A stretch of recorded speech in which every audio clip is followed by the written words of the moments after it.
I think sometimes people don't even realize when they're in the moment of opportunity or when they're in spaces where opportunity is present, because they're not, one, either they're not looking for it or they're not trained to think that it is an opportunity. Welcome to Experts Lounge, your gateway to the captivating world of entrepreneurs. Here, passion seamlessly blends with profit and creativity dances with business acumen. I'm your host, Jonathan Tease, and I am ready to guide you through intimate conversations with today's trailblazing entrepreneurs. Okay, I'm excited about today's conversation because the brother that I get a chance to talk to today, first of all, is the founder of an organization called I Create Art and has a very community-centric approach to creating this art. In fact, if you're watching this video, there's a strong possibility that his influenced the way that you're watching this, the type of content that we're talking about on today's show and in future shows, as well as just helping us capture and document this story, the story of artpreneurs, not just here in America, but across the entire globe. This brother is the epitome of global citizen. We think of him here within the Love Collective as our global ambassador, as well as creative director. So it's none other than the Abib Rodney. Welcome. Thank you.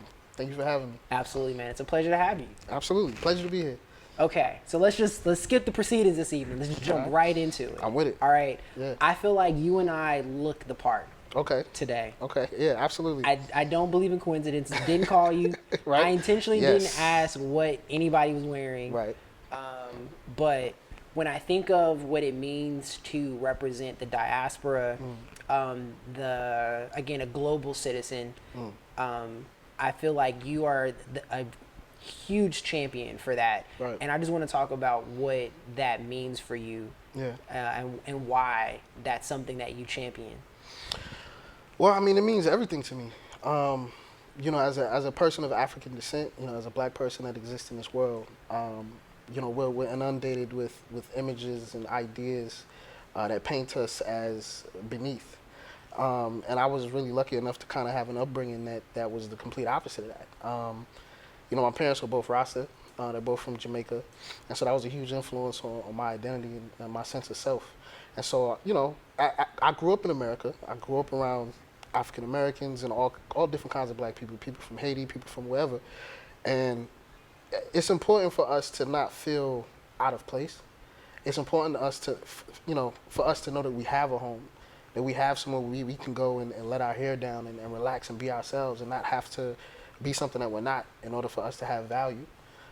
So it's very important to me that the way you come out of the womb is valuable, way more valuable than they tell us.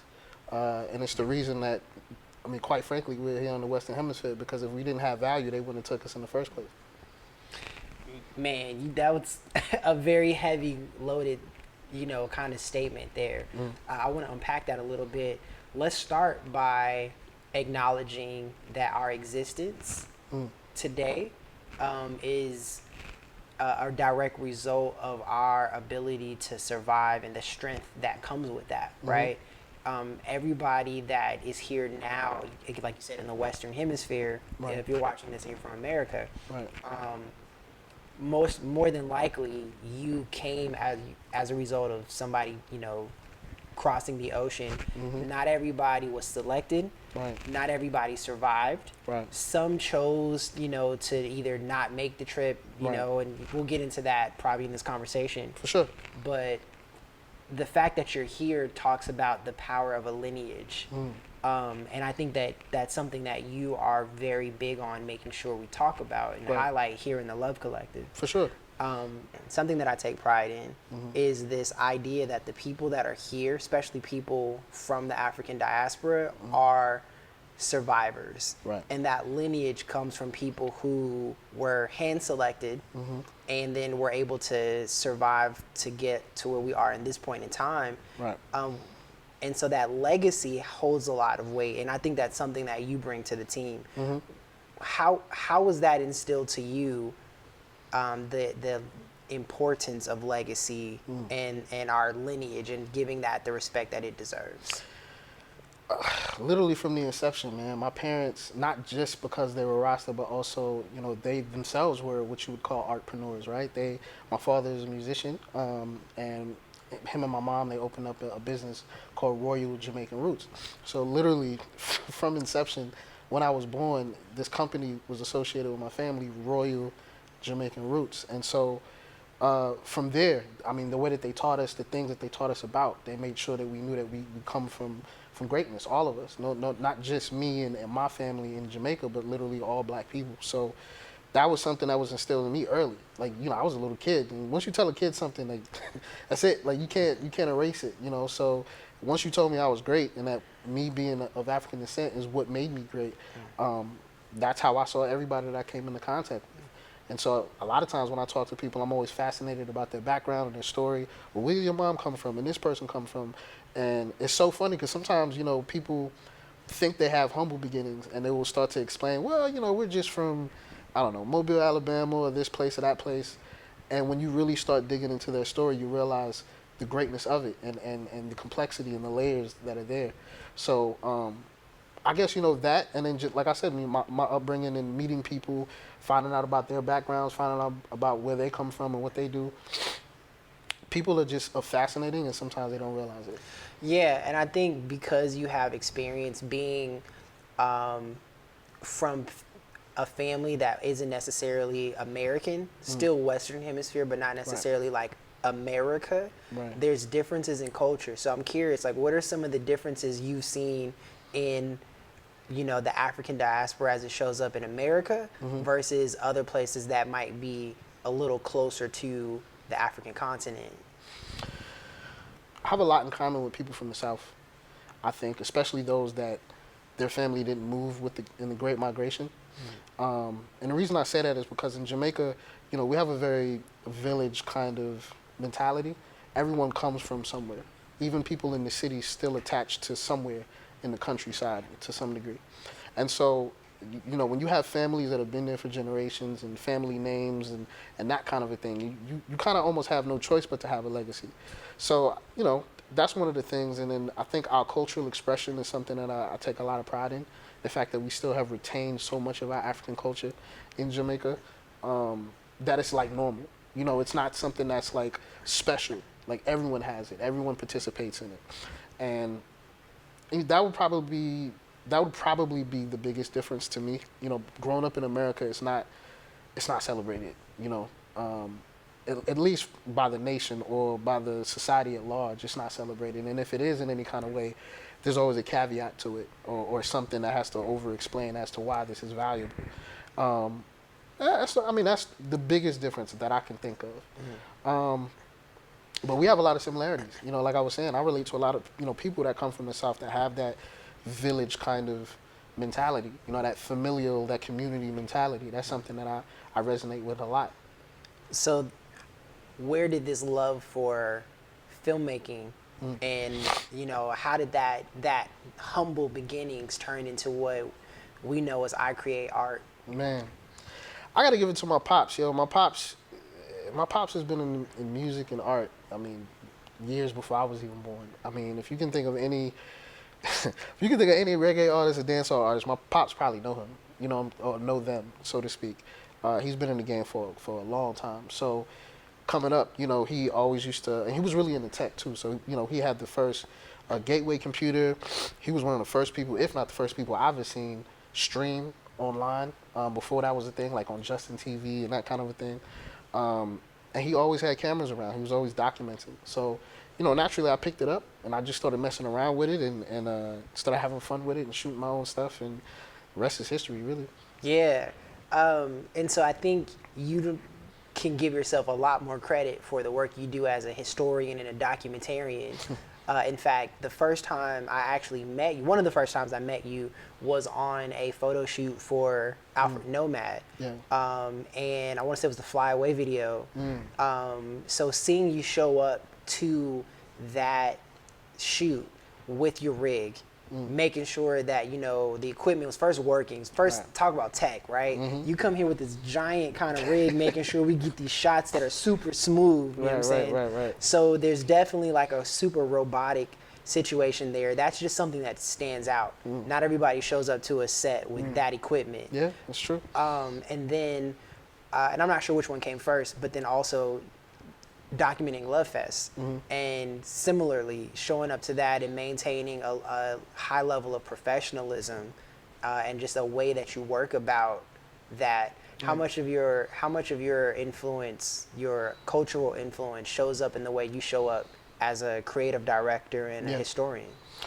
Man, yeah, again, back to my pops, you know, I and my mom, actually. So, you know, growing up in Brooklyn, I had it. So this is a part of my life that I kind of don't talk about enough, and I'm starting to realize that if I don't talk about it, my life doesn't make sense to other people. Let's talk about it then. My mom and my father were very successful in the early 90s as far as music and entertainment. And, you know, my mom, she was kind of an assistant casting director, so to speak, you know, because we were doing music and a lot of music videos were getting done. My mom, they would task her with like getting kids and filling in little extra roles and stuff like that for videos. So I was always on sets, like all the time. I remember when I first saw, I don't know if you ever seen the Double Dragon movie, but when I first saw that movie, I was actually on a Brand Nubian set that my brother was in, a video that my brother was in. So just being around creativity constantly and just being in the studio, watching people record and have to do take after take and those kind of things. Being a kid, I'm like 5 years old, you know, so just being around it kind of really colored my experience and colored, you know, the way that I approach everything. You know, I think about it. I like to joke with you. You know, being from Jamaica, working like a Jamaican, having all the gigs. Right. You know, so on top of being a film and historian and a filmmaker, a creative, right? Because you're an artist in your own sense. Right. But you also do a lot of work in the community with nonprofits. Let's kind of talk about the work you do on that impacts the global scale. That may not necessarily be in front of the camera. Or dealing with a camera at all, for that matter. I'm very outspoken with things that I believe and you know, the things that I profess as far as Pan-Africanism is concerned, and that's attracted all different kinds of people. Not only that, but my uncle is a politician in Jamaica, and so just being connected to certain networks, you know, and being connected to certain people is how I got into it. So I do a lot of work with the Jamaican consul in Atlanta, Dr. Elaine Bryan, and she has her own foundation as well, her own nonprofit. So I do a lot of work with her as a consular assistant. You know, I partner with different nonprofits such as Societies of Unity or Center for Movement Challenges, and I've done some video work for Center for Movement Challenges, which they focus more on like Parkinson's. Society of Unity, they have a art space in Liberia, and I've donated, you know, on behalf of Love plenty of times, and then I've also helped with different campaigns for people to donate and stuff like that. So. Yeah, I mean, there's other little things that you know I can also throw into that pot, but those are definitely the most recent things that I've been involved with. Why is it important to work in this nonprofit space, and in particular in these areas that impact the international community? Well, I mean, it's one of the easiest ways to get involved. You know, I mean, it's really where the work is being done. You know, I think as a Pan-Africanist, sometimes, you know, especially here in the States, I notice that a lot of people who profess that don't necessarily have the direction to where to go next. It's like, well, oh, I believe this, I think this, but how do I actually affect change? And you know, it's something that's not as organized in the States. I wish it was, as it is in the Caribbean and Africa and other places. Nonetheless, you know, once you get into that nonprofit space, you notice that that's really where the push is at. You know, when you're trying to get things done, you know, you have to be in these halls, in these rooms, debating and negotiating and doing what you can to push your agenda. And if you're not, you know, you're not really moving the needle. So I think, you know, being in this space and seeing how everything works really colored my approach and how I'm gonna approach doing the things that I believe in. Yeah.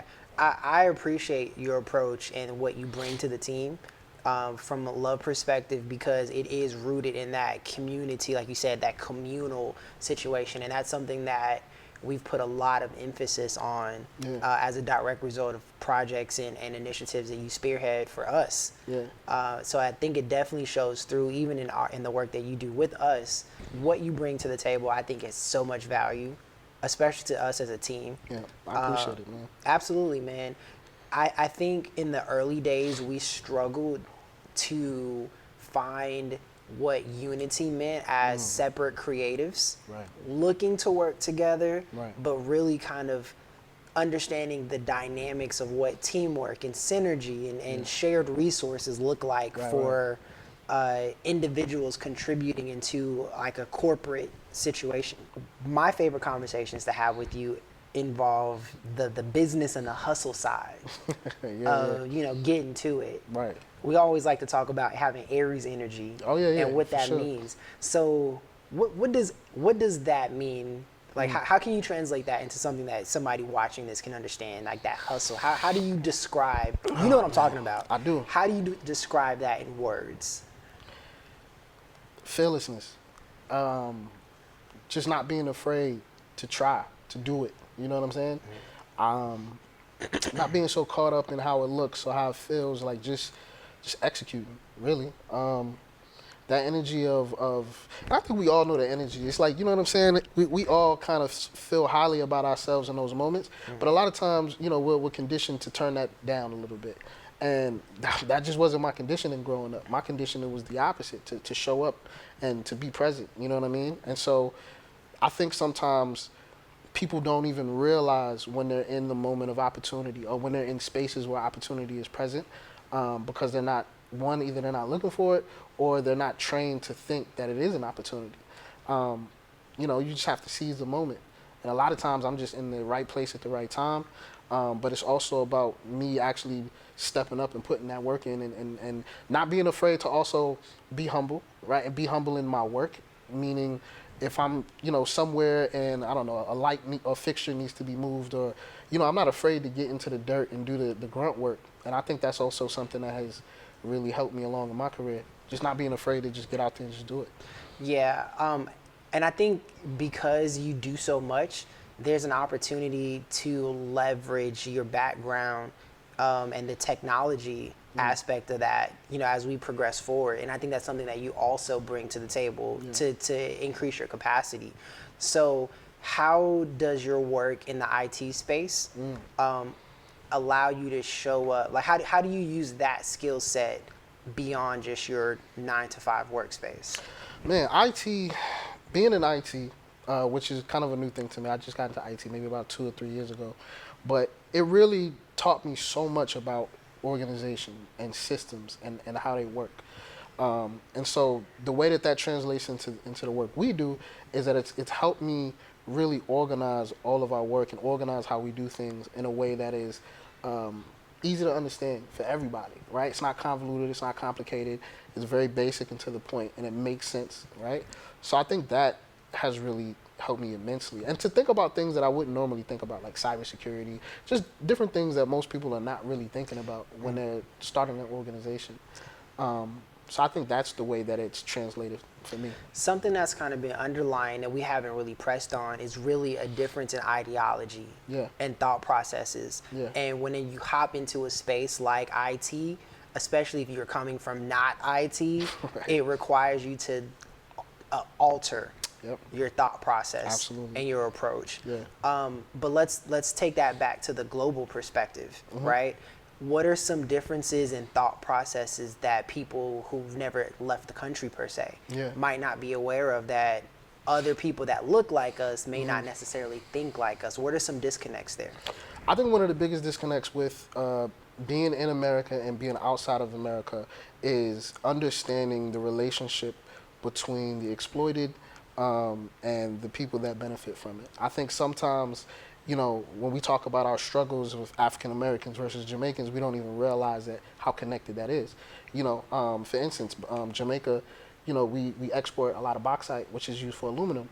And so everyone loves aluminum in America, but no one knows who pays the cost for it. You know, you get what I mean? And the same thing with the Congo. You know, we get damn near 90% of our cobalt and coltan, which is used in computer chips and lithium batteries, right?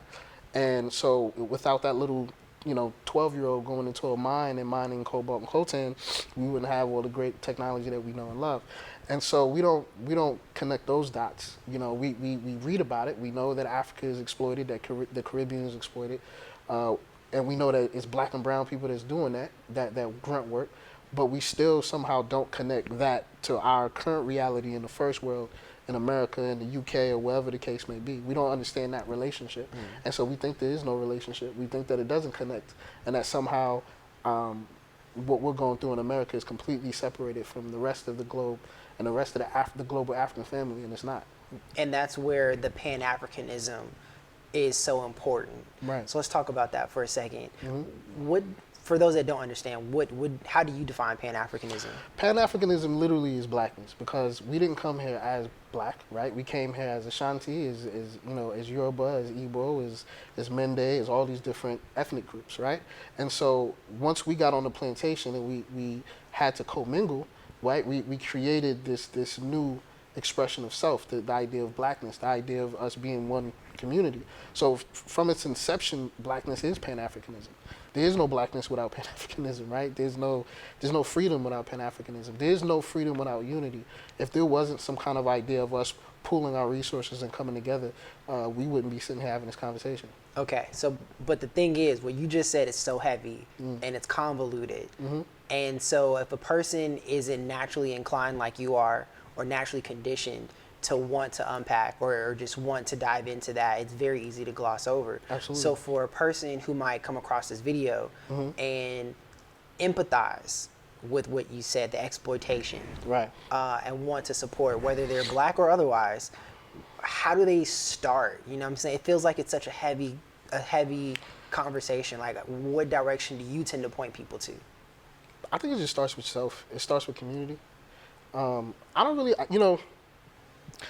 know if empathy is even the right word. I think, because for me, I'm not, how do I put this? For me, the most important thing that we can do is gain power.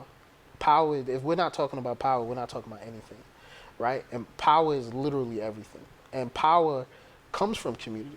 It comes from not the individual power, but from us working together. That's how power works. How do you define power? What do you mean? So my definition of power is the ability to get stuff done, whether you do it or not. Oh, I define power as influence. Influence, period. If you don't have influence over anything, then you don't have any power. If your word, if your say-so means nothing in the grand scheme of things in the conversation, then you have nothing. I mean, that's the simplest way to explain it, I guess. Yeah, absolutely. So, on a lighter note, because that was super deep, I also appreciate the work that you do as a creative yourself. Thank you.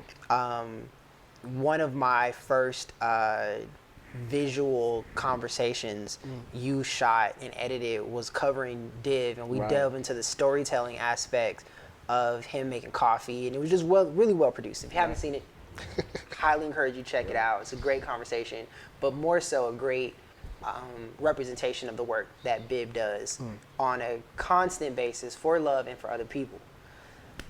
I feel like seeing that contribution is super cool. And so I know that you have a jazz project coming up. Let's talk about that for a quick second. Yeah, absolutely. So Samurai, shout out to Josiah. He's a musician and a producer. And he called me up, man, and wanted me to be a part of this project. And I laid a couple of verses. We did 2 songs together. And the first song we did together ended up being the title track for the project, which I didn't expect at all. But yeah, it comes out January 12th.